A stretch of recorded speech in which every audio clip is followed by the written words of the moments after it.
Apakah ada? Oke, coba saya buka kolom chat. Sepertinya ada pertanyaan. Assalamualaikum Ustadz. Saya pernah diberitahu teman untuk selalu baca Al-Fatihah 30 sampai 100 kali, lalu memohon hajatnya dikabulkan. Apakah boleh diamalkan? Ya, kira-kira bagaimana Ustadz? Dipersilahkan. Ya tentu boleh. Ya. Kami juga baca ayat Al-Quran. Ya. Apalagi Al-Fatihah itu termasuk ya, surat yang diunggulkan oleh ya, Allah Subhanahu wa Ta'ala. Sah-sah aja. Ya. Tapi kalau ditanya bagaimana kualitasnya kalau ngomong seperti itu, kalau menjalankan seperti itu, ya. Ya. Untuk tahu kualitasnya kita tanya kepada Rasulullah, ya. Kita tanya kepada hadis, apakah ada petunjuk Rasulullah melakukan seperti itu? Ternyata nggak ada, tapi bukan berarti dilarang. Ya. Apakah ada para sahabat yang melaksanakan seperti itu? Tidak ada juga. Jadi gimana memahaminya? Intinya sebetulnya untuk meraih hajat itu seseorang bisa melakukan amal soleh apa saja. Ya. Artinya kalau kamu melakukan itu, ya merupakan ya saya ingin melakukan sesuatu amal soleh untuk bisa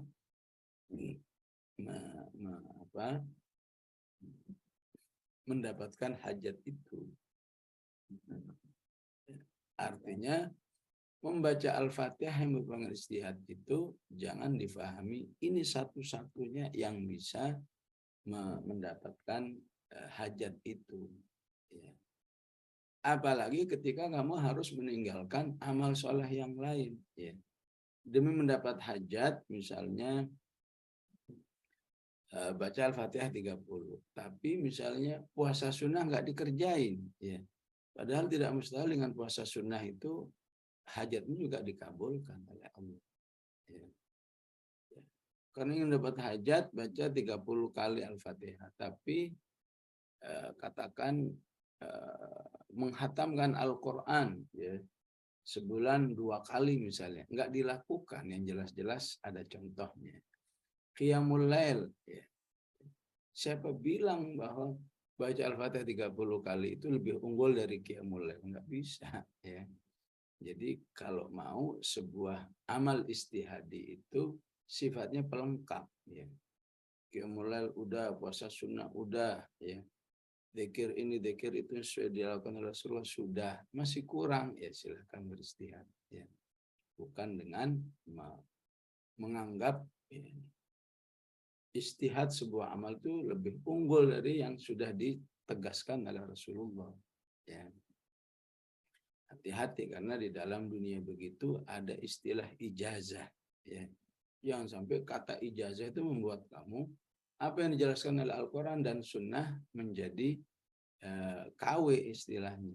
Karena ini ijazah dari seorang Habib Fulan, dari Kiai Fulan. Ya, kalau punya hajat, baca Al-Fatihah 30 kali. Tapi harus meninggalkan apa yang sudah diunggulkan oleh Rasulullah SAW. Ini sikap tidak benar. Ya, sebagaimana juga tidak benar juga kalau udah tinggalin ini nggak ada contohnya. Ya, yang penting posisinya yang benar. Ya, posisinya ini hanya sebagai suplemen, ya, sebagai pelengkap. Ya, ya. Setelah kita melaksanakan ya, semua amal soleh yang masyru' yang ada legalitasnya, ya, ya, dan tidak mustahil dan boleh sah-sah saja agar dari amal-amal soleh yang ada legalitasnya ini semoga Allah mengabulkan ya, hajat saya ya. Kayaknya saya masih siap untuk berbuat yang lain. Apa itu? Misalnya ini Al-Fatihah 30 kali. Ya, silahkan. Ya.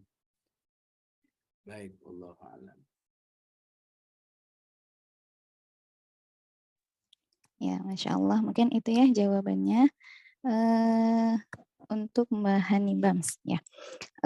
Dari yang lain mungkin ada yang ingin ditanyakan atau mungkin ditanggapi, dipersilahkan jika ada.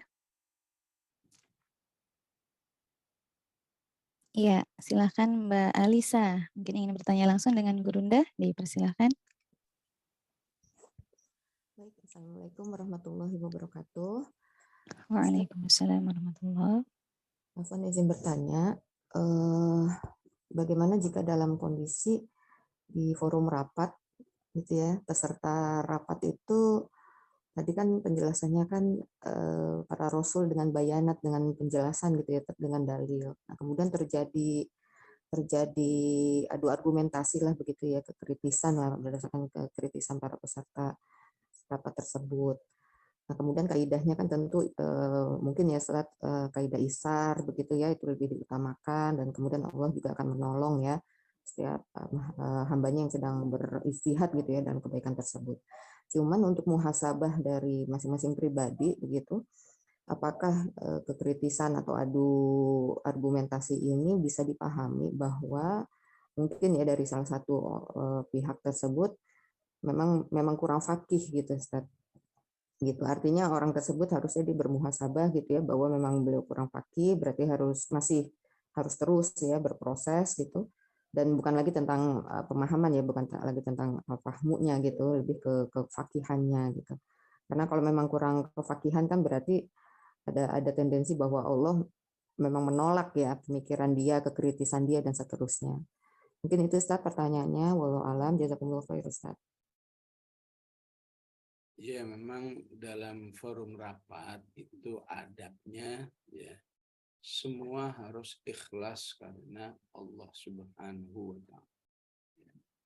Semua dalam niat yang sama ingin memberikan yang terbaik buat Islam dan kaum muslimin. Sehingga ketika terjadi katakan adu argumen, ya, semuanya kembali kepada adab-adab itu. Bahwa saya menggunakan argumen ini karena ya, saya ingin betul-betul memberikan yang terbaik buat anak-anak ini. Sehingga istilahnya kalau mau dalam tanda kutip ada yang kalah, ada yang menang, ya nggak jadi masalah. Kan semua karena Allah. Ya. Saya kalah dalam adu argumen, apa yang harus disedihkan. Ya. Kan saya menyampaikannya karena Allah.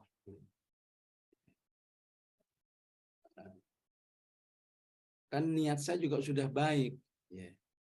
Kenapa harus dirasakan kalah? Ya. Ketika kamu sampai berada dalam perasaan, wah saya kalah ini, berarti sudah bukan karena Allah lagi. Berarti cuma karena ya target pribadi. Ya. Apakah ada hidden target, apakah ada istilahnya biar dirinya dianggap hebat dan lain sebagainya. Ya. Bahkan Imam Syafi'i rahimahullah mengatakan, kalau saja dalam ada argumen itu ya betul-betul ikhlas, betul niatnya baik, seseorang bisa mengatakan begitu. Semoga kebenaran itu datang dari saudara saya. Ya. Semoga ketepatan ya sebuah pendapat itu datang dari saudara saya. Toh kalau bukan dari saya tapi dari orang lain, toh akhirnya tetap kembali kepada kebaikan Islam dan kaum muslimin. Sehingga kalau adab-adab ini nggak ada, udah ya, yang ada rasa kesel, yang ada kecewa, ya. Atau kan naudzubillah ya, sebagaimana rapat-rapat di sebagian tempat ya, yang ada adalah kemudian dengan menggunakan ya uang pelicin, uang sogokan, ataupun kalau nggak bisa juga ya pakai kursi lah, kursi berterbangan. Ini mau rapat mau perang ya begitu insya Allah ya makanya penting dalam sebuah rapat itu sebagian ulama beristihad, ayo kita baca Quran dulu ya, Ayo kita tausiah dulu ya, supaya rapatnya ya jangan nyimpang lah, jangan ada hidden yang bukan untuk Allah dan untuk kaum muslimin. Mohon maaf sampai di sini aja insyaallah ya. Saya akhiri dengan doa. Bismillahirrahmanirrahim. Alhamdulillahirabbil alamin. Allahumma shalli wa sallim ala Muhammad wa ala ali Muhammad. ربنا لا تزغ قلوبنا بعد إذ هديتنا وهب لنا من لدنك رحمة إنك أنت الوهاب اللهم اقسم لنا من خشيتك ما تحول به بيننا وبين معصيتك ومن طاعتك ما تبلغنا به جنتك ومن اليقين ما تهون به علينا مصائب الدنيا صلى الله على سيدنا محمد وعلى آله وصحبه وسلم والحمد لله رب العالمين والسلام عليكم ورحمة الله وبركاته.